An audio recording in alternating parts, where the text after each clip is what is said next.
சேனலை சப்ஸ்கிரைப் செய்யாதவங்க சேனலை சப்ஸ்கிரைப் செஞ்சுக்கிட்டு செய்திகளை தெரிந்து கொள்ளும்படி அன்புடன் கேட்டுக்கொள்கிறேன்.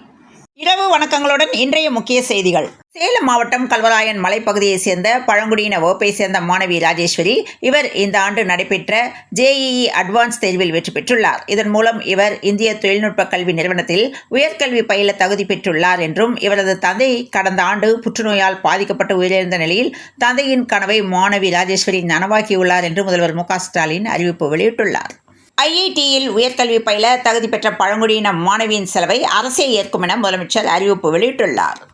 சென்னை மாநகராட்சி அலுவலகம் ரிப்பன் கட்டிட வளாகத்தில் உலக சுற்றுச்சூழல் தினத்தை முன்னிட்டு தூய்மை இயக்கத்தின் சார்பில் பல்வேறு வகையான குப்பைகளை மறுசுழற்சி செய்வதற்காக தனித்தனியாக சேகரிக்கும் நடவடிக்கைகளை துணை முதலமைச்சர் உதயநிதி ஸ்டாலின் நேரில் பார்வையிட்டார். தென்காசி மாவட்டம் ஆலங்குளத்தில் இருந்து பாபநாசம் வரை அரசு நகர பேருந்து இயக்கப்பட்டு வருகின்ற நிலையில் திடீரென பஸ் வயலில் இறங்கியதால் பேருந்தில் பரிதாபமாக ஒருவர் உயிரிழந்துள்ளார். தேச பாதுகாப்பு விவகாரத்தில் அரசியல் செய்வதை ராகுல் காந்தி நிறுத்திக் கொள்ள வேண்டும் என வானதி ஸ்ரீனிவாசன் தெரிவித்துள்ளார். அண்ணாமலை பல்கலைக்கழகத்தில் 2வது நாளாக ஊழியர்கள் பதிவாளர் அறையில் சம்பளம் கேட்டு தர்ணா போராட்டத்தில் ஈடுபட்டனர். அன்பால் இணைந்திருக்கிறோம் என்று குடமுழக்க விழாவில் சீர்வரிசையுடன் இஸ்லாமியர்கள் சென்றனர். 63 நாயன்மார்களின் ஒருவரான அதிபத்த நாயனாருக்கு புதிய கற்கோயில் அமைக்கப்பட்டது. பிரசித்தி பெற்ற இக்கோயில்களின் புனரமைப்பு பணிகள் முடிவடைந்த நிலையில் 12 ஆண்டுகளுக்கு பிறகு இன்று நடைபெற்ற குடமுழக்கு மதங்களை கடந்து மனித நேயத்திற்கு எடுத்துக்காட்டாக நடந்துள்ளது. நூதன முறையில் PSC 4 ரக வாகனங்கள் பதிவு செய்யப்பட்டன. விசாரணையில் பகீர் தகவல் வெளியானது. சென்னையில் நடந்த தூய்மை மிஷன் திட்ட ஆய்வுக் கூட்டத்தை அடுத்து துணை முதலமைச்சர் உதயநிதி ஸ்டாலின் செய்தியாளர்களுக்கு பேட்டியளித்த போது தமிழ்நாட்டை தூய்மையான மாநிலமாக மாற்ற நடவடிக்கை எடுக்கப்படும் என்று உதயநிதி ஸ்டாலின் தெரிவித்துள்ளார். கமல் மற்றும் மணிரத்னம் கூட்டணியில் உருவாகியுள்ள தக் லைஃப் திரைப்படம் இன்று வெளியாகியுள்ள நிலையில் சமீபத்தில் நடந்த படத்தின் இசை வெளியீட்டு விழாவில் தமிழில் இருந்துதான் கன்னடம் பிரிந்தது என்று பேசிய கமலின் கருத்துக்கு கர்நாடகாவில் பலத்த எதிர்ப்பு எழுந்தது. அம்மாநில முதலமைச்சர் முதல் எதிர்க்கட்சி தொடங்கி பல்வேறு கன்னட அமைப்புகள் போர்க்கொடி தூக்கின. இந்நிலையில் உலகின் மூத்த மொழி தமிழ்தான் என்று கமலுக்கு வைகோ ஆதரவு தெரிவித்துள்ளார். ரூபாய் 4000 கோடி மதிப்பிலான பிணைய பத்திரங்கள் ஏலத்தின் மூலம் விற்பனை செய்யவிருப்பதாக தமிழக அரசு அறிவிப்பு வெளியிட்டுள்ளது.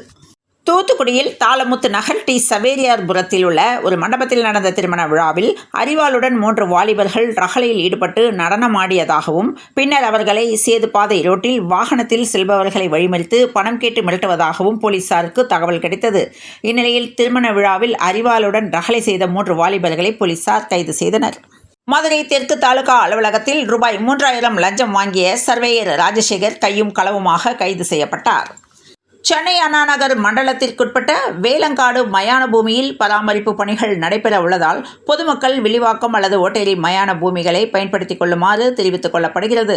வேலங்காடு மயான பூமியில் மின் மயான தகன மேடையில் பராமரிப்பு பணிகள் மேற்கொள்ள உள்ளதால் 7/6/2025 முதல் 9/6/2025 வரை மேற்கண்ட மயான பூமி இயங்காது எனவும் பராமரிப்பு பணிகள் நடைபெறும் நாட்களில் பொதுமக்கள் அருகிலுள்ள வில்லிவாக்கம் அல்லது ஓட்டேரி மயான பூமிகளை பயன்படுத்திக் கொள்ளுமாறு தெரிவித்துக் கொள்ளப்படுகிறது.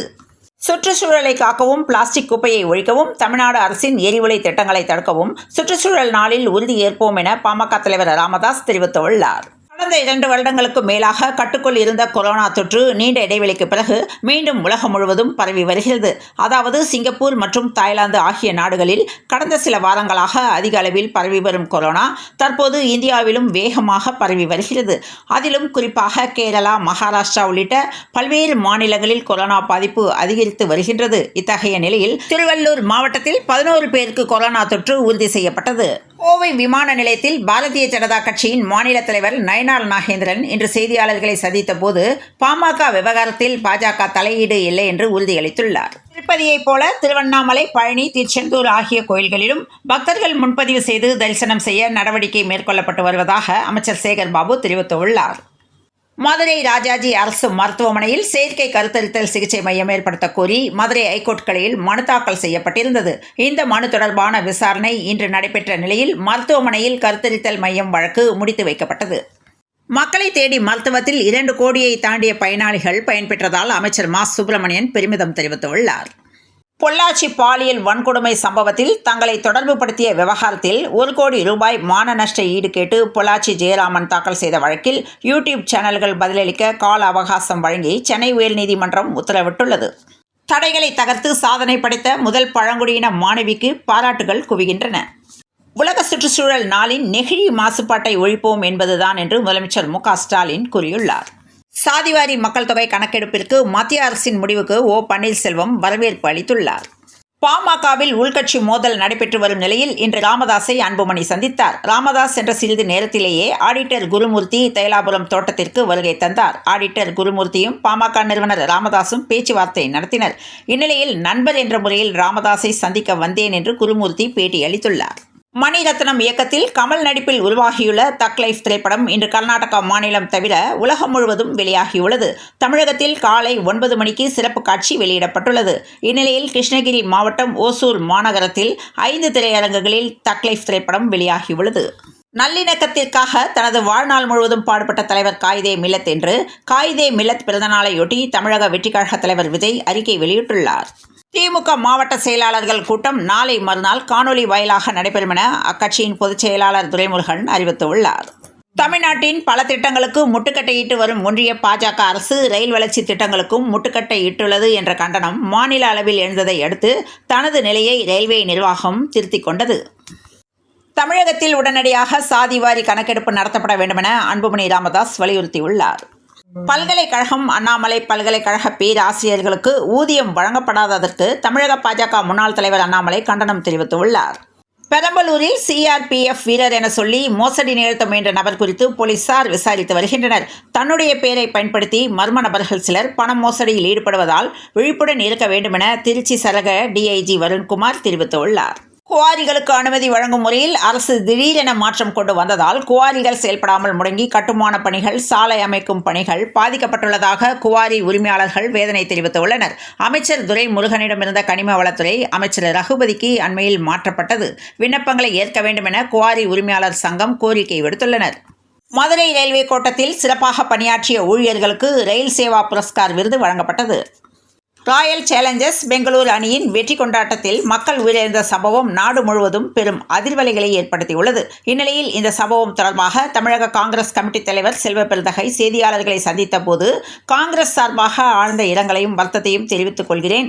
இதுபோன்ற எத்தனையோ விபத்துகள் சம்பவங்கள் நடக்கின்ற நிலையில் ஒவ்வொரு முறையும் அதற்கான தற்காப்பை தவறுகிறோம் என்றுதான் நான் எண்ணுகிறேன் என்றும் இனிவரும் காலங்களில் இதுபோன்ற தவறுகள் நடக்காத வண்ணம் உரிய பாதுகாப்பு கொடுக்க வேண்டும் என்றும் கூறியுள்ளார். தூத்துக்குடி, புதூர், பாண்டியாபுரம் சுங்கச்சாவடிகளில் கட்டண வசூல் நிறுத்தப்பட்டது. திருப்பத்தூர் மாவட்டம் ஆம்பூர் ஏ கஸ்பா பகுதியில் செயல்பட்டு வரும் அரசு உயர்நிலைப் பள்ளியில் 6ஆம் வகுப்பு முதல் 10ஆம் வகுப்பு வரை சுமார் 468 மாணவ மாணவிகள் கல்வி பயின்று வருகின்ற நிலையில் 9 மணி ஆகியும் திறக்கப்படாத பள்ளியில் மாணவர்கள் வெளியே காத்திருக்கும் அவலநிலை ஏற்பட்டது பெற்றோர்கள் அதிர்ச்சி அடைந்துள்ளனர். 11 ரசிகர்கள் உயிரிழந்த விவகாரத்தில் A1 RCB அணி நிர்வாகம் மீது வழக்கு பதிவு பாய்ந்தது.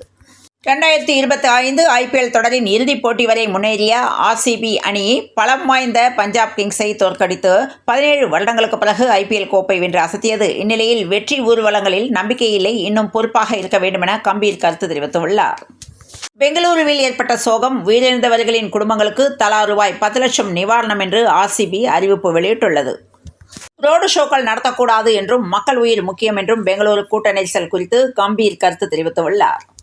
தங்கம் விலை இன்று மீண்டும் உயர்ந்துள்ளது. அதன்படி சென்னையில் இன்று 22 கேரட் ஆபரண தங்கத்தின் விலை ஒரு பவுனுக்கு ரூபாய் 320 உயர்ந்து ஒரு சவரன் 73,040 ரூபாய்க்கும், கிராமுக்கு ரூபாய் 40 உயர்ந்து 9,130 ரூபாய்க்கும் விற்பனையானது. திசை காற்றின் வேக மாறுபாடு காரணமாக இன்று தமிழகத்தில் ஓரிரு இடங்களிலும் புதுவை மற்றும் காரைக்கால் பகுதிகளிலும் இடி மின்னலுடன் கூடிய பலத்த காற்றுடன் லேசானது முதல் மிதமான மழைக்கு வாய்ப்புள்ளதாக சென்னை வானிலை ஆய்வு மையம் தெரிவித்துள்ளது. இந்த நிலையில் தமிழகத்தில் 7 மாவட்டங்களில் இன்று இரவு மழைக்கு வாய்ப்பு என தகவல் தெரிவித்துள்ளது. இத்துடன் இந்த செய்திகள் நிறைவடைந்த நிலையில் தொடர்ந்து இணைந்திருங்கள் பிரபாஸ் கதமம் செய்திகளுடன். மீண்டும் நாளைய செய்தியில் சந்திப்போம். நன்றி, வணக்கம்.